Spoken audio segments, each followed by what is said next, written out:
Provinsi Jambi yang terletak di bagian tengah Pulau Sumatera memiliki luas wilayah 53.436,52 km persegi, terdiri dari 9 daerah kabupaten dan 2 kota.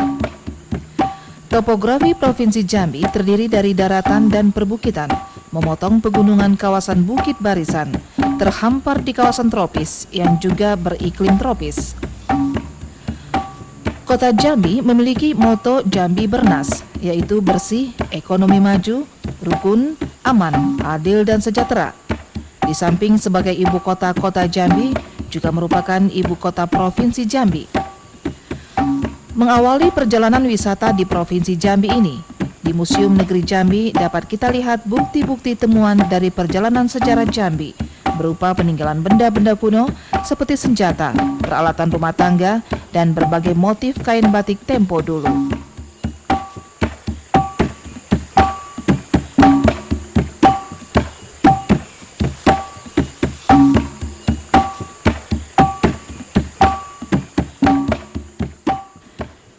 Di Desa Mudeng Laut, seberang kota, merupakan lokasi sentra-sentra kerajinan rakyat.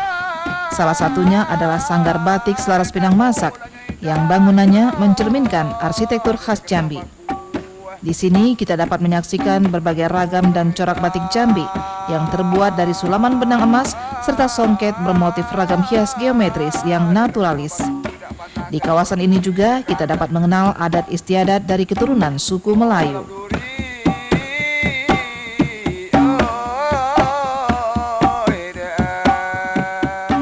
Masyarakat Jambi umumnya mayoritas beragama Islam.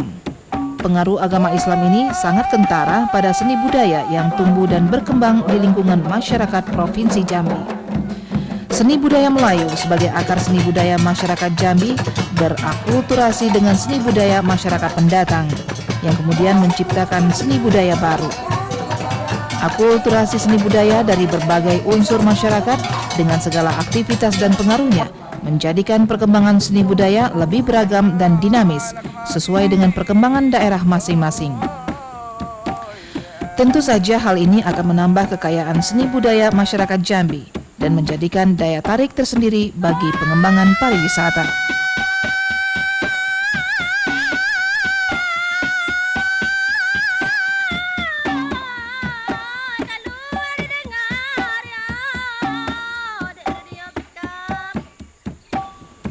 Provinsi Jambi yang dilalui oleh aliran Sungai Batanghari dan merupakan sungai terpanjang di Pulau Sumatera, berdampak kepada aktivitas masyarakat, tidak lepas dari keberadaan Sungai Batanghari ini. Aktivitas masyarakat di sepanjang aliran Sungai Batanghari yang paling menonjol adalah sebagai sarana transportasi warga di antara kedua sisi Sungai Batanghari. Daerah aliran Sungai Batanghari sangat potensial untuk dikembangkan menjadi sarana wisata bagi masyarakat di kota Jambi. Salah satunya tempat wisata yang baru dikembangkan adalah Taman Ancol Tanggorajo yang berada tepat di depan rumah dinas Gubernur Jambi. Keberadaan Taman Ancol Tanggorajo difungsikan sebagai pusat kegiatan tahunan seperti lomba perahu setiap hari ulang tahun kemerdekaan Republik Indonesia maupun kegiatan hari ulang tahun Provinsi Jambi dan Kota Jambi. Kedepan, pemerintah Provinsi Jambi juga berencana mengembangkan paket wisata air atau wisata bahari di Sungai Batanghari ini. Satu paket wisata air tersebut nantinya berupa paket wisata melalui jalur Sungai Batanghari menuju Komplek Percandian Muaro Jambi, dilengkapi wisata budaya dan kuliner Kabupaten Muaro Jambi.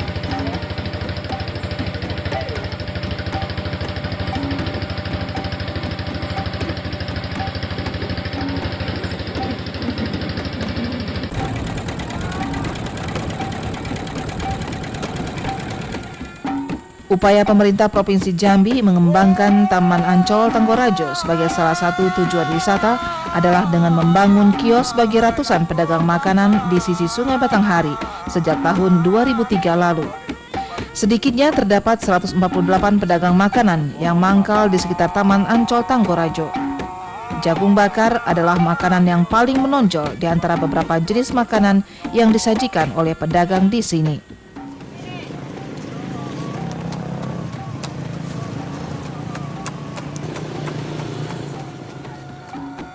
Selain Taman Ancol Tanggorajo, di kota Jambi juga terdapat pusat jajanan dan selera atau Pujasera dan Pondok Kelapa yang berlokasi di kawasan Simpang Jelutung.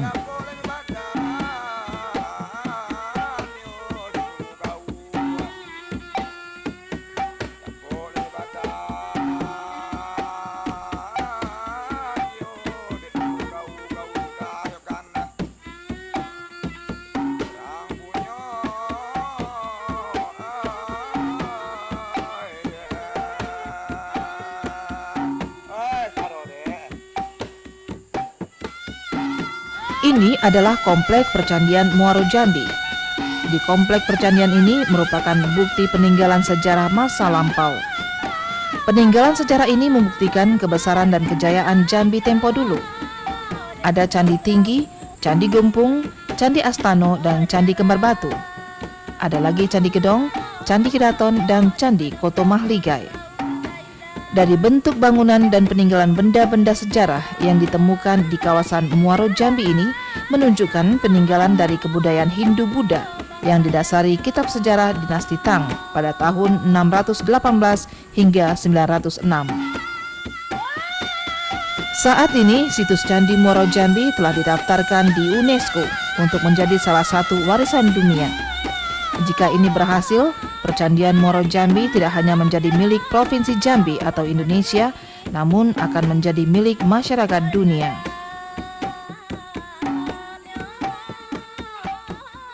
Bagus pertanyaannya, karena Jambi itu selain tadi kebudayaan yang itu, karena saya Dirjen Sejarah dan Purbakala, di sini ada harta yang nggak ada di tempat mana-mana. Apa? Tahu? Muara Jambi. Muara Jambi itu panjangnya 7,5 kilometer. Bayangin ada sepanjang 7,5 kilometer itu semuanya terdiri dari candi-candi.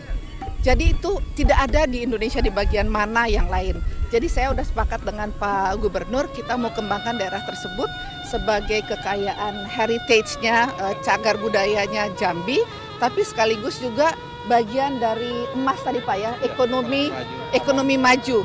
Jadi kalau tahun 2011 anggaran dari pusat itu untuk museum. Nah, tapi Jambi ini selalu kita masukkan dalam daftar. Jadi tahun ini prioritasnya di museum dulu. Museum kita benahi, tahun berikutnya lagi kita mau untuk Muara Jambinya. Termasuk akses dari saluran ya, sungai, kanal-kanal ya. Karena itu juga merupakan bagian dari kekayaan cagar budaya kita. Jadi kawasan ya.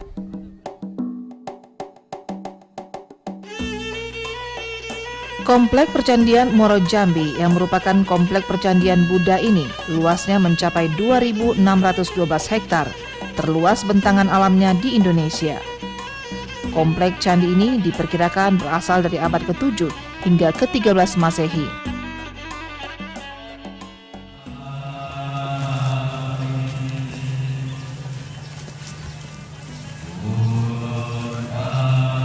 Dalam beberapa tahun terakhir, lokasi ini juga dijadikan pusat kegiatan ibadah bagi umat Buddha dari seluruh Indonesia.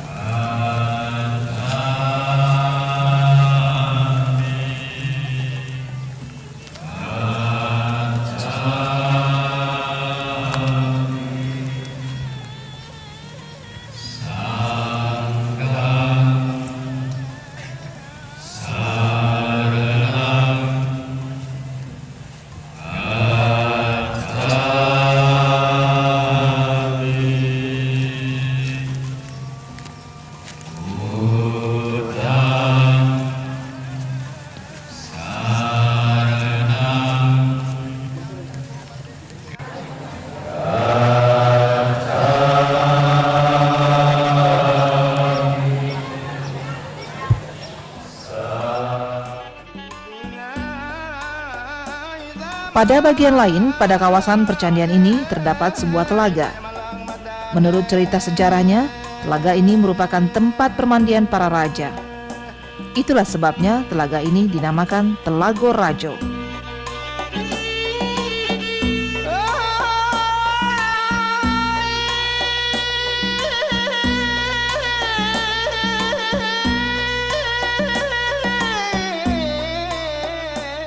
Kabupaten Batanghari ini memang tidak banyak memiliki objek wisata alam.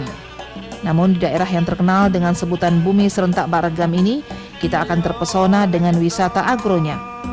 Salah satunya adalah hamparan kebun kelapa sawit yang terbentang luas ribuan hektar, memberikan kesan indah tersendiri.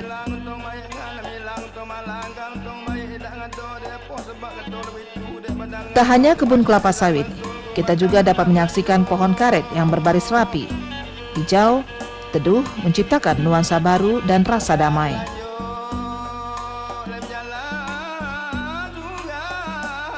Kabupaten Batanghari ini juga memiliki kawasan pelestarian hutan, yaitu Hutan Senami. Di kawasan ini dilestarikan berbagai jenis pohon kayu langka yang sulit ditemukan pada masa sekarang. Tak seorang pun diperbolehkan merusak kawasan ini, karena kawasan ini merupakan kawasan dilindungi.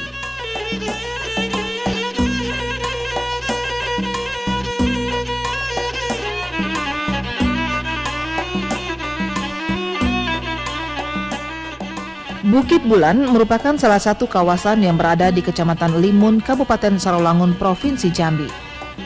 Nama Bukit Bulan merupakan nama bukit yang membentang di kawasan ini. Di sekitar kawasan Bukit Bulan terdapat 5 desa, yaitu Desa Berkul, Desa Mersin, Desa Meribu, Desa Lubuk Bedorong, serta Desa Napau Melintang. Sedikitnya terdapat 6.000 jiwa penduduk dari 5 desa yang berada di kawasan Bukit Bulan, dengan mata pencarian utama sebagai petani maupun berkebun karet. Untuk bisa sampai ke kawasan Bukit Bulan ditempuh dengan perjalanan darat dengan jarak tempuh sekitar 4 jam dari kota Sarolangun. Namun perjalanan menuju salah satu desa di kawasan Bukit Bulan akan semakin lama jika bertepatan musim hujan. Selain sebagai petani dan berkebun karet, masyarakat desa yang tinggal di kawasan Bukit Bulan ada juga yang memiliki pekerjaan sampingan sebagai pengumpul sarang burung walet. Kawasan perbukitan Bukit Bulan memiliki potensi sarang burung walet yang menjadi tambahan penghasilan bagi sebagian warga di 5 desa ini. Kali ini warga desa akan memanen sarang burung walet di salah satu goa di Desa Mersin. Biasanya warga memanen sarang burung walet 1 bulan 1 kali, dan goa yang akan dituju adalah Goa Ular. Untuk bisa sampai ke mulut Goa Ular ditempuh dengan perjalanan kaki 1 jam. Di antara goa yang berada di kawasan Bukit Bulan, Goa Ular adalah goa yang memiliki resiko sangat tinggi, karena sepanjang perjalanan banyak terdapat batu-batu tajam dan licin. Menurut pengakuan warga setempat, di kawasan Bukit Bulan sedikitnya terdapat 1.000 goa dengan keunikan dan memiliki tingkat kesulitan yang berbeda.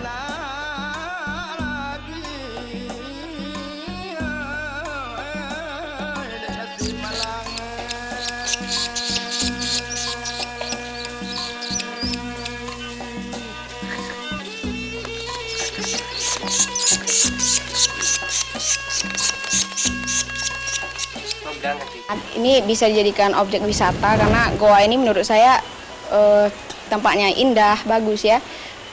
Untuk apalagi kita lagi banyak masalah gitu kan, bisa kita mencari ketenangan. Jadi di sini tempatnya sangat nyaman gitu.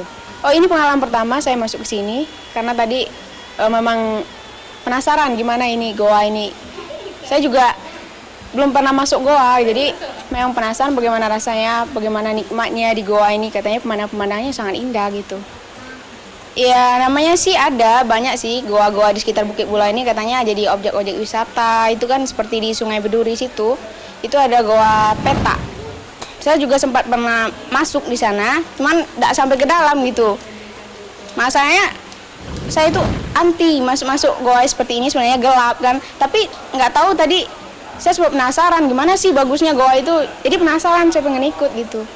Saya berharap sangat itu pemerintah bisa berpartisipasi ya untuk menjadikan goa ini sebagai objek wisata, salah satunya di Bukit Bulan gitu. Jalan itu yang pertama ya supaya lancarnya gitu.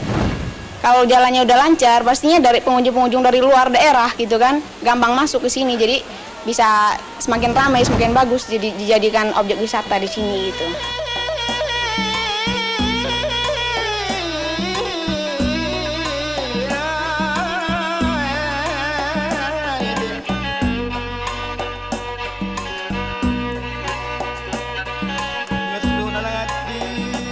ini adalah kawasan Taman Nasional Bukit 12. Di Bukit 12 ini masih terdapat suku anak dalam Jambi yang dikenal dengan suku Kubu. Dengan luas 28.703 hektar, dapat ditempuh 2 jam perjalanan dari kota Sarolangun. Taman nasional ini memiliki berbagai flora dan fauna, baik yang dilindungi maupun langka, serta sumber obat-obatan alami.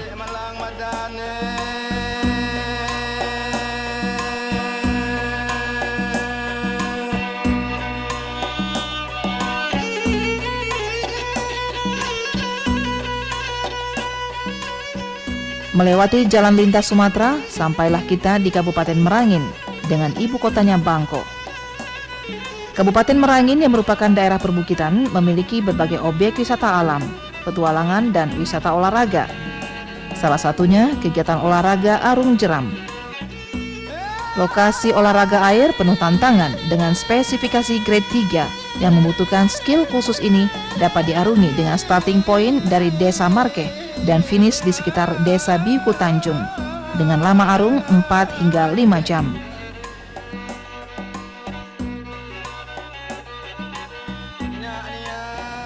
Rumah Tuo Rantau Panjang berlokasi di Desa Baru yang berjarak 27 km dari kota Bangko. Terdapat sekitar 60 rumah berusia kurang lebih 450 tahun. Di dalam rumah masih dapat kita jumpai barang-barang pusaka peninggalan nenek moyang Desa Baru, seperti alat pertanian, batik tua, perlengkapan pengantin, dan lainnya. Rumah adat Rantau Panjang sampai saat ini masih ditempati oleh pemiliknya, bernama Aminah, sehingga termasuk living monument. Bangunan tersebut berdenah segi 6 dengan ukuran 6,70 x 11,05 meter dan menghadap ke utara. Bentuknya panggung yang ditopang oleh 24 buah tiang kayu. Dindingnya terbuat dari kayu, sedangkan atapnya dari seng. Atap rumah berbentuk pelana yang meruncing pada kedua ujungnya. Pada bagian ujung atap terdapat hiasan yang berupa ukiran terowongan dengan motif daun. Ruangan yang terdapat dalam rumah ini antara lain beranda, ruang tamu, kamar untuk orang tua, kamar untuk anak yang telah berkeluarga, kamar untuk anak gadis, dan dapur. Untuk mengatur sirkulasi udara dan memperoleh cahaya, maka dibuatlah jendela. Di atas kamar tidur orang tua dan anak gadis diberi plafon yang berfungsi untuk menyimpan peralatan rumah tangga.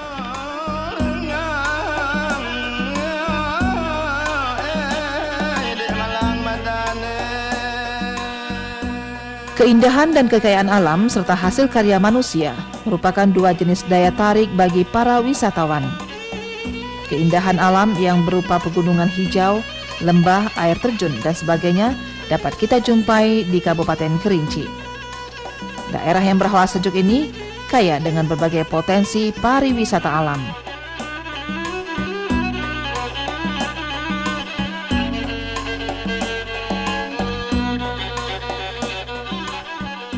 Bumi Sakti Alam Kerinci memang memiliki ciri khas tersendiri.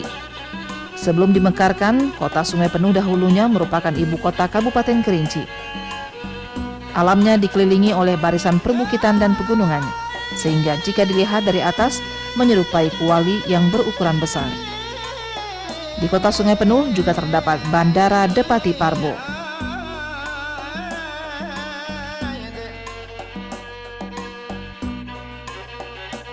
Gunung Kerinci adalah gunung berapi aktif tertinggi di Indonesia dan merupakan puncak gunung tertinggi di Pulau Sumatera dengan ketinggian 3.805 meter di atas permukaan laut. Jalur pendaki yang terdekat melalui Desa Kesiktuo terletak 40 km dari kota Sungai Penuh.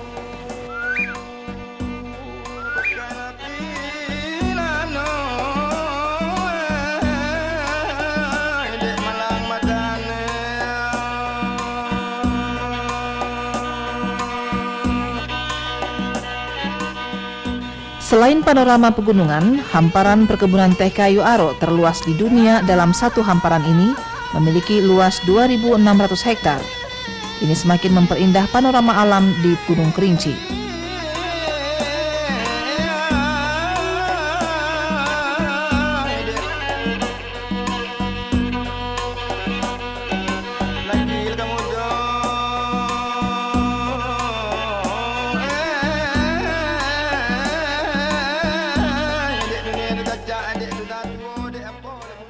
Yeah, happy. A very nice country. Yeah, thank you to come to our country. Uh-huh. And this is the most beautiful area in Jambi. Uh-huh. Your name is Vova. what? Vova. Marina. Marina. from Russia. Oh, Marina from Russia. Yeah, you want to Now we go to waterfall. Oh, waterfall. Ah. Yeah. After we go to Kerinci to top. Oh, yeah.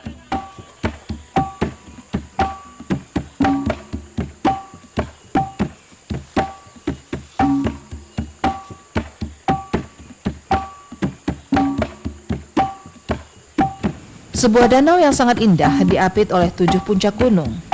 Oleh karena itu, danau ini dinamakan Danau Gunung 7.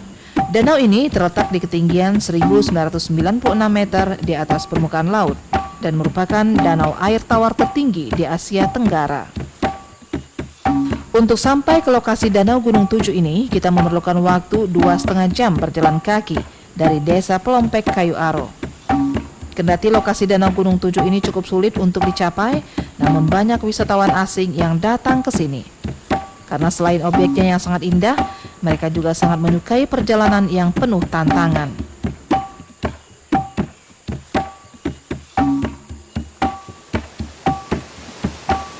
Beberapa objek wisata air seperti air terjun Telun Berasap dan air panas Semerup merupakan air panas alami sebagai hasil kegiatan vulkanik masa lalu yang biasa digunakan oleh para wisatawan sebagai objek wisata yang dapat digunakan sebagai sarana merebus pisang, jagung, telur, dan dapat digunakan juga untuk mandi karena telah diatur sedemikian rupa suhunya sehingga menjadi hangat.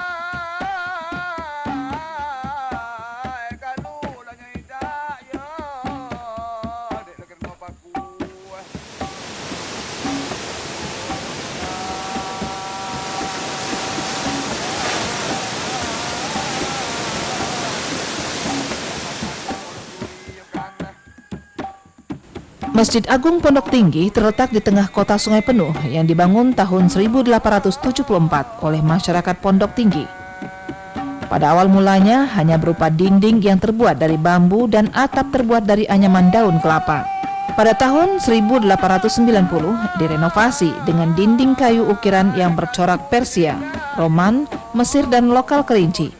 Dibuat tanpa menggunakan paku. Bangunan masjid ini telah berumur hampir 1,5 abad. Keunikan masjid ini terletak pada bangunannya. Walaupun dibuat tanpa menggunakan paku, namun hingga kini Masjid Pondok Tinggi ini masih berfungsi dengan baik.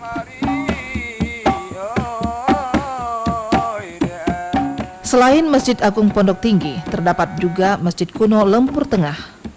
Masjid ini terletak di Desa Lempur Tengah, Kecamatan Gunung Raya, Kabupaten Kerinci, yang dibangun pada abad ke-19 Masehi.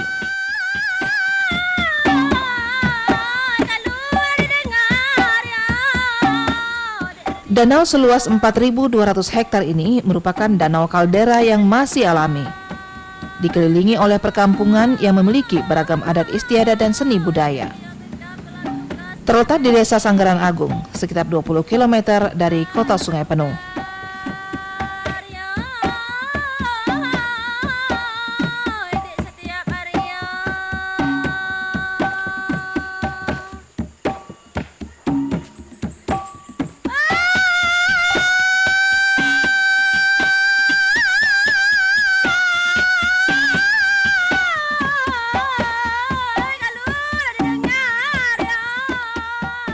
Dalam beberapa tahun terakhir, di tepi Danau Kerinci ini selalu digelar Festival Masyarakat Peduli Danau Kerinci atau FMPDK. Festival Danau Kerinci yang digelar 1 kali dalam setahun ini menampilkan beragam atraksi seni dan budaya Kerinci. Di antaranya tari rentak kudo, tari asyik, dan lainnya yang sangat unik dan menarik.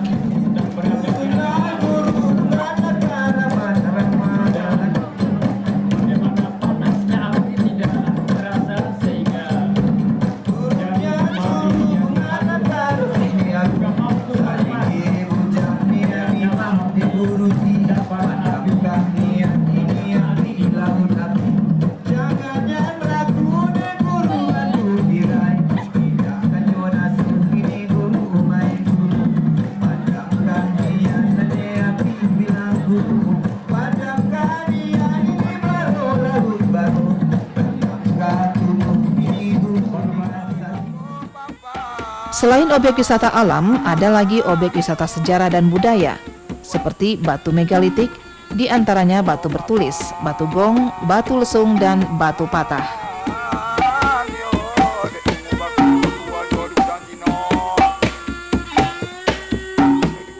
Ini adalah Danau Lingkat. Menurut cerita penduduk sekitar, di Danau Lingkat ini kita tidak boleh menggunakan perahu, tetapi hanya diperbolehkan menggunakan rakit bambu. Karena menggunakan perahu merupakan pantangan bagi Danau Lingkat ini. Apa sebabnya demikian? Hingga saat ini belum ada penelitian secara lisan ilmiah terhadap kebenaran cerita ini.